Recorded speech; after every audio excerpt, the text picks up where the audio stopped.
ಈಗ ರಂಭಾಪುರಿ ಸ್ವಾಮೀಜಿ ಒಂದು ಸ್ಟೇಟ್ಮೆಂಟ್ ಮಾಡಿದ್ದಾರೆ. ಡಿ.ಕೆ. ಶಿವಕುಮಾರ್ ಅವರಿಗೆ ಒಂದು ಅವಕಾಶ ಸಿಗಲೇಬೇಕು. ಸಿದ್ದರಾಮಯ್ಯ ಹೈಕಮಾಂಡ್ ಡಿ.ಕೆ. ಅವ್ರ ನಡುವೆ ಏನೇ ಒಪ್ಪಂದ ಆಗಿರ್ಬೋದು, ಅದೆಲ್ಲವನ್ನು ಮೀರಿ ಒಂದು ಅವಕಾಶ ಅವ್ರಿಗೆ ಕೊಡಲೇಬೇಕು ಅಂತ ಒತ್ತಾಯ ಮಾಡಿದ್ದಾರೆ.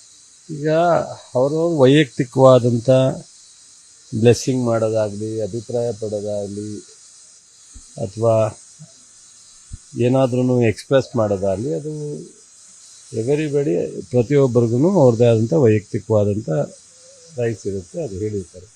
ನಮ್ಮ ಪಾರ್ಟಿನಲ್ಲಿ ಆ ಪ್ರಶ್ನೆನೇ ಇಲ್ಲ. ಈಗ ಡಿ.ಕೆ. ಅವರು ಸಿದ್ದರಾಮಯ್ಯನವರೇ ಭಾಳ ಅನ್ಯೋನ್ಯವಾಗಿ ಭಾಳ ಕಷ್ಟಪಟ್ಟು ಖರ್ಗೆಯವರು ಮತ್ತು ನಮ್ಮ ಸುರ್ಜೇವಾಲಾ, ರಾಹುಲ್ ಗಾಂಧಿಯವರು, ವೇಣುಗೋಪಾಲು ಇವರಿಬ್ಬರು ಸೇರಿ ಇವತ್ತು 138 ಜನ ತರಿಸಿರೋದು.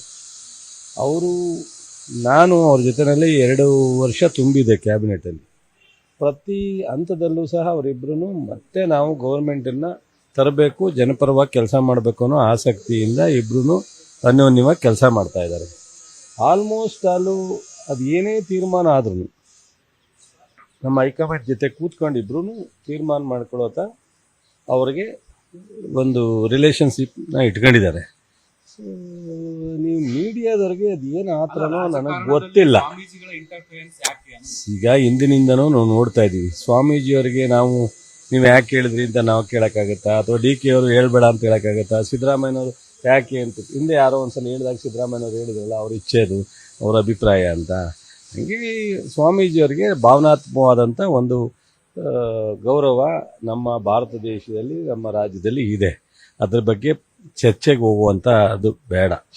ಸ್ವಾಮೀಜಿಯವರು ನಮ್ಮೆಲ್ರಿಗೂ ಒಂದು ಗುರುಗಳ ಸ್ಥಾನದಲ್ಲಿದ್ದಾರೆ. ಅವರವರ ಅಭಿಪ್ರಾಯ ಅವ್ರು ಹೇಳಿರ್ತಾರೆ, ಅದನ್ನ ನಾವು ಹೆಚ್ಚು ಚರ್ಚೆ ಮಾಡೋದು ಬೇಡ. ಗ್ಯಾರಂಟಿನೂ ಆಗುತ್ತೆ, ರಸ್ತೆನೂ ಆಗುತ್ತೆ.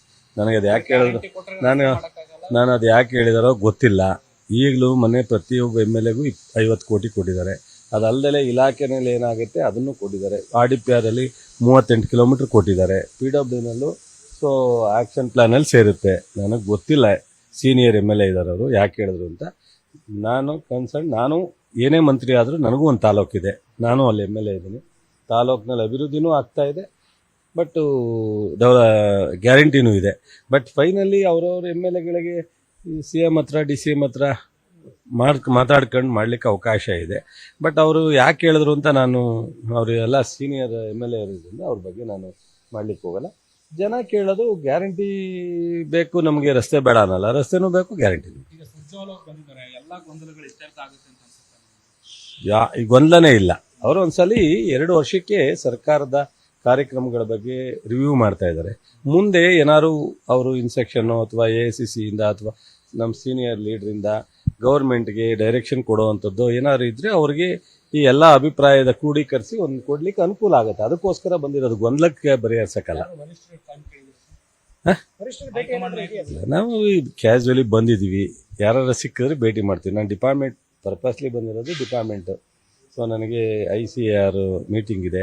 ಅದಾದಮೇಲೆ ಸೆಂಟ್ರಲ್ ಮಿನಿಸ್ಟ್ರ್ ಜೊತೆ ನಮ್ಮ ಇಲಾಖೆ ಅಧಿಕಾರಿಗಳೆಲ್ಲ ಬರ್ತಾ ಇದ್ದಾರೆ. ಒಂದು ½ ಅನ್ ಅವರು 3:45 ಟೈಮ್ ತೊಗೊಂಡಿದ್ದೀನಿ. ನಮ್ಮ ಕರ್ನಾಟಕದ ಒಂದಷ್ಟು ಪ್ರಪೋಸಲ್ನ ಅವ್ರ ಮುಂದೆ ಕೊಡ್ತೀನಿ. ಅದಾದಮೇಲೆ ನಾಳೆ ಟೈಮ್ ಇರುತ್ತೆ, ನಾಳೆ ಎಲ್ಲೇ ಇರ್ತೀನಿ. ಅವಾಗ ಯಾರು ಇರ್ತಾರೆ ನಮ್ಮ ಸೀನಿಯರ್ ಲೀಡರ್ಸು, ಖರ್ಗೆ ಸಾಹೇಬರು, ವೇಣುಗೋಪಾಲು ಅಥವಾ ಸುರ್ಜೇವಾಲಾ ಅಲ್ಲೇ ಇದ್ದಾರೆ.